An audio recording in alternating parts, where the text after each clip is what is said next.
Dạ, đây nhà nước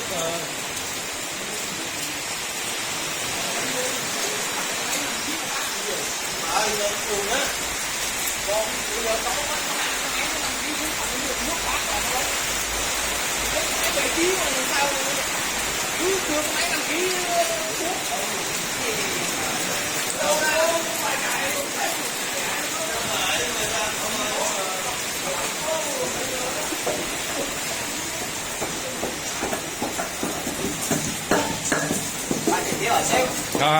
Quay thôi,